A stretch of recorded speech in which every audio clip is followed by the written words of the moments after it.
The water was cold. When I surfaced, I was officially dead. Drowned. According to the news reports, according to the police, according to everyone who had ever known me, I no longer existed. My body was supposedly recovered 3 days later from the lake, identified by dental records and the distinctive watch I had deliberately left behind. My family was already dividing up the company before my memorial service had even been scheduled. But I wasn't gone. I was standing in the shadows, watching it all unfold, watching them celebrate, watching them plan. And what I discovered in those first 72 hours of my own death would expose a conspiracy so calculated, so deliberate, that it would make every betrayal that came before seem like nothing. I had been planning my revenge for 6 months. 6 long months of meticulous preparation, documenting things, recording conversations, hiring investigators. I had spent countless nights staring at spreadsheets and financial records, slowly piecing together the evidence of what was being stolen from me. But I hadn't planned on the sheer joy in my sister's eyes as she accepted the condolences from our family's oldest friends. I hadn't planned on the way my mother smiled that particular smile when she mentioned that the estate would be settled quickly. I hadn't planned on overhearing my cousin say, with genuine relief, that at least now they could finally move forward without complications. That's when I truly understood. They didn't just want the money. They wanted me gone. They wanted me completely and permanently erased from their lives. And in that moment, standing in that funeral home watching them mourn me with greed in their hearts instead of genuine sorrow, I realized I was about to give them a ghost they would never forget. I was about to become their worst nightmare, materializing from the darkness to show them that some sins cannot be buried, no matter how deep you dig. Let me take you back to where this nightmare actually began, because my death wasn't spontaneous. It was orchestrated. It was planned with the precision of someone who had finally run out of options and had nothing left to lose. You see, my family didn't just want control of the company. They wanted complete control. They wanted me completely out of the equation, and they had been working toward that goal long before I understood what was happening. My father built the company from nothing. He was a self-made man in the truest sense. He started with barely anything and built an empire over 40 years. He built it through hard work, through integrity, through genuine relationships with clients and employees who trusted him completely. He built it for me. That was always the plan. He would build it, and I would inherit it. I would be the one to shepherd it into the future. He told me that so many times. He would place his hand on my shoulder and tell me that this was my inheritance. This was my future. This was what he was leaving behind that mattered more than money or status or anything else, and I believed him. But my father died when I was 29 years old. A heart attack. It was sudden and brutal, and left everything in a state of uncertainty. My mother immediately took control of the company. She said it was temporary.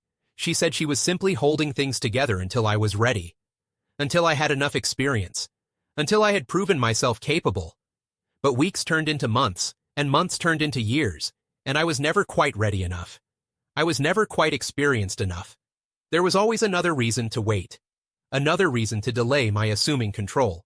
And slowly, my mother began to give authority to my sister. Then to my brother. Then to my cousin, who had no business being anywhere near the company's finances. I started to see the pattern, but I was naive enough to believe that family meant something. I was foolish enough to think that eventually they would do the right thing. The company was worth $73 million at that time. That was not insignificant wealth. That was the kind of money that could change the trajectory of generations, that could build legacies, that could secure futures, and more importantly, that was the kind of money that would make people do things they would never normally consider. That would make them willing to sacrifice principles they had claimed to hold dear. That would make them willing to betray the very person they had promised to protect. I began to notice things. Small inconsistencies at first. A contract that was awarded to a company my brother had suddenly acquired a stake in, with no legitimate competitive bidding process. A consulting arrangement where my cousin received $200,000 for work that a junior employee could have completed in weeks. A real estate transaction where a company property was sold at below market value to a real estate firm owned by my mother's best friend. These weren't accidents. These weren't oversights. These were systematic transfers of company assets into private hands, into their hands. And it was happening quietly, steadily, with the kind of careful precision that suggested they had been planning this for quite some time. When I finally confronted them about it, the gaslighting began. I was being paranoid. I was being suspicious of family. I was letting my emotions cloud my judgment. I was being ungrateful for everything they had done. My mother looked at me with genuine hurt in her eyes and told me she was disappointed that I would even suggest such a thing. My sister said I was showing my true character, that beneath the surface I was someone who would turn on family for no reason. My brother simply didn't respond to my calls. And through it all, the transfers continued. The assets disappeared. The company's value began to decline as money was siphoned away, and I was completely powerless to stop it. I hired a lawyer. A good one. Someone with experience in corporate fraud and family disputes. We went through everything methodically. We documented the transfers. We traced the money. We built an ironclad case. And then, when I finally felt like I had the evidence I needed, when I felt like I could go to the authorities and actually prove what was happening, the lawyer was suddenly unavailable. He claimed a personal emergency. He closed his practice. He disappeared from the city entirely. It took me 3 weeks to realize that he had been paid off, that my family had found him and convinced him to walk away, that they had somehow identified him as a threat and neutralized it. That's when I understood that I was playing a game I couldn't win through normal channels. The system wasn't going to help me. The law wasn't going to save me. If I tried to fight this through legitimate means, they would simply find a way to discredit me, or eliminate me, or both. They had money. They had connections. They had the ability to make problems disappear. And I had nothing but the truth, which meant I had nothing at all. So I started planning my death. Not as a metaphorical concept, but as an actual, literal plan. I would stage my own death in such a way that it was completely believable. I would disappear. And then, from the shadows, from a place where they would never expect to find me, I would expose everything they had done. I would be the ghost in their machine. I would be the evidence they couldn't suppress because I would be alive and present and undeniable. They would have to acknowledge me, and when they did, the world would see exactly what kind of people they really were. I spent 6 months preparing. I hired a private investigator who I was absolutely certain I could trust. I provided him with a sealed letter to be opened only if I didn't contact him within a specific time frame. In that letter, I detailed everything, every transaction, every piece of evidence, every wire transfer and fraudulent contract and illegal asset transfer. I set up a safety deposit box with copies of all the documentation. I arranged for a backup plan that would automatically release information to the authorities if certain conditions weren't met. And I created a fake identity with all the necessary documentation. A new name, a new history, a new life that would exist in the shadows while my old life ended dramatically in the lake. I told no one. Not a single person knew what I was planning. Not my best friend who I had known since childhood. Not the woman I was dating at the time. Not my therapist, though I desperately needed to talk to someone about the psychological weight of what I was about to do. I kept it all locked inside myself where no one could accidentally expose me. I went through my normal routine. I went to company meetings where I watched my family steal from me. I attended family dinners where my mother asked about my life and my sister laughed at jokes. I smiled. I pretended. I lived as though nothing was wrong while secretly saying goodbye to everything and everyone I had ever known. The night before my death, I went to the lake. It was autumn, and the water was already getting cold. I had chosen this location carefully, a place that wasn't too public, but that had enough traffic that someone would find me, or find evidence of my drowning, quickly enough that the narrative would be established before questions could arise. I had researched tides and currents and the way bodies were recovered. I had studied forensic pathology and understood what evidence the police would be looking for. I had learned the details of my own death the way other people might learn a foreign language, completely and thoroughly. I left my car at a scenic overlook. I left my wallet and my watch on the front seat. I left my phone on the dashboard, everything that would suggest a suicide or an accident. And then I walked to the water's edge, and I stepped into a life I could never return to. The water was exactly as cold as I had anticipated. That part wasn't planned. That part was real. The shock of it, the way it took your breath away, the way it immediately made you understand why people didn't survive these kinds of situations. I waded in deliberately, one step at a time, and then I dove under. I swam downstream to a location where I had prearranged for a boat to pick me up, a fisherman I had paid an enormous amount of money to, a man who asked no questions and who I would never see again after that night. When I surfaced from the water, I surfaced as a different person. My old identity was dead. The news broke the next day. Drowning. Suspected suicide. The police found my car. They found my belongings. They searched the lake. And 3 days later, they recovered a body that they identified as me, based on dental records and the distinctive watch I had left behind. A watch that had actually belonged to my father. A watch that my family would recognize immediately. I watched the news from a motel room in another city. I watched my own funeral on a shaky live stream from someone who had attended, and there they were. My entire family, dressed in black, accepting condolences with expressions that were almost perfectly calibrated to appear sorrowful to anyone who wasn't watching carefully. But I was watching carefully. I had learned to see the truth beneath the masks. My mother accepted the sympathetic hand squeezes from family friends without a single tear. My sister delivered a eulogy about what a troubled person I had been, how difficult I had made things for everyone, how at least now there might be peace. My brother sat silently in the front row, already mentally dividing up my possessions. My cousin was already discussing timeline with a lawyer, loud enough that I could hear it in the video. They were vultures, all of them, and they had been waiting for me to die for far longer than I had realized.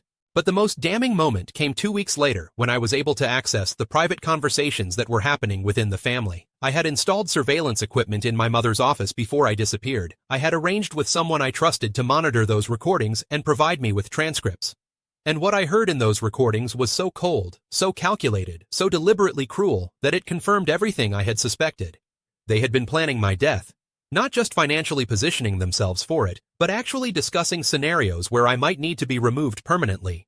They had been considering it as an option, a solution to a problem, the problem being me.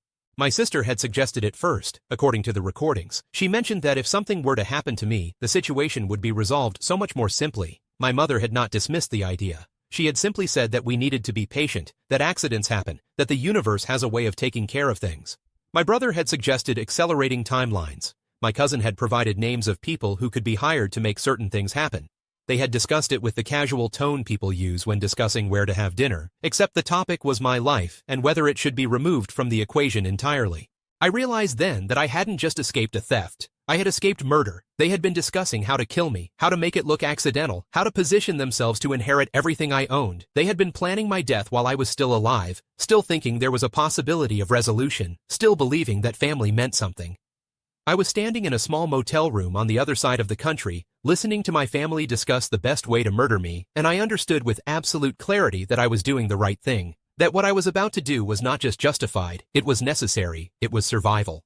I began the second phase of my plan, the resurrection. I didn't reappear all at once. That would have been too obvious, too easily dismissed as a hoax or a fraud. Instead, I began to leak information. I sent anonymous tips to financial crime investigators. I provided copies of documents to journalists who had been looking into white-collar crime in the region. I contacted the district attorney's office with evidence of embezzlement and asset fraud. I was careful to be completely anonymous, to provide no connection that could lead back to me. I let the system do what it should have done all along. I let the truth emerge from the machinery of justice rather than trying to force it myself. The investigation took 3 months. 3 months during which I watched from the shadows as my family's world began to crumble. The company was audited, the transfers were examined, the contracts were scrutinized, witnesses came forward, employees who had been troubled by what they had seen but had never felt empowered to speak up until someone gave them permission by going to the authorities. The pattern became undeniable, the fraud was systematic, the theft was extensive, and the list of people involved was long and detailed and included almost every member of my family. Charges were filed. My mother was arrested at her home on a Tuesday morning. My sister was taken into custody at the company offices. My brother was apprehended at the airport as he attempted to flee to a country without an extradition treaty. My cousin disappeared for a week before turning himself in, having realized there was no escape from what was coming. And through it all, I watched from my motel room, and later from a small apartment, and eventually from a new house in a new city, and I experienced emotions I had never felt before. Satisfaction? Yes. Vindication? Absolutely. But also something darker. Something that felt uncomfortably close to joy at their suffering. And I began to question whether what I had done was justice or something else entirely.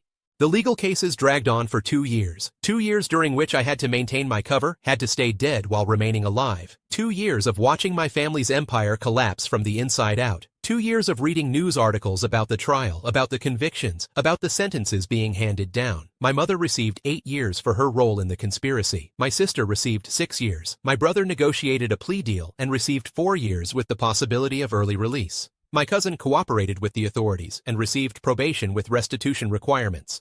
The company was seized by the government. It was sold to a private equity firm. Employees lost their jobs. The legacy my father had built was dismantled piece by piece and distributed among creditors and victims of the fraud. Everything I had inherited, everything that was supposed to be mine, was destroyed in the process of exposing what had been done to me. I received nothing. The family fortune was gone. The assets were liquidated. My name was cleared legally, but my reputation was destroyed by the revelation that I had faked my own death. I was simultaneously the victim and the perpetrator. I was the hero and the villain of my own story. And here is the truth that I have had to live with every single day since. I don't regret it. I exposed the people who would have killed me. I revealed the conspiracy that would have destroyed not just me, but anyone else who had trusted my family with their investments or their business dealings. I prevented further crimes. I protected future victims. But in the process of doing all of that, I became someone I don't quite recognize. I became someone capable of elaborate deception, someone capable of staging his own death, someone capable of watching his family suffer without flinching, someone who sacrificed everything, not just his past, but his moral certainty about who he was and what he was capable of. This is my story. This is what happened when I faked my own death to expose my family's scheme to steal my inheritance. But it is also the story of what happens to the person who does such a thing. It is the story of the price you pay for justice. It is the story of the line you cross when you decide that normal rules no longer apply. It is the story of someone who ceased to exist so that the truth could emerge. And I have never been able to fully bring myself back from the dead. I am not the person I was before. That person drowned in the lake on that autumn night, and nothing I have done since has been able to resurrect him completely. I have had to learn how to live with the knowledge of what I was capable of. I have had to learn how to carry the weight of my family's suffering, knowing that I caused it, even though they deserved it. I have had to build a new life from nothing, in a new city, with a new name that sometimes still doesn't feel entirely real. And I have had to accept that some knowledge, once obtained, cannot be unknown. Some actions, once taken, cannot be undone. And some prices, once paid, stay with you forever. But I also know that I did the right thing. That despite the cost, despite the damage, despite the way it has fundamentally changed who I am, I was justified in what I did. Because the alternative was allowing murderers to prosper. The alternative was silence.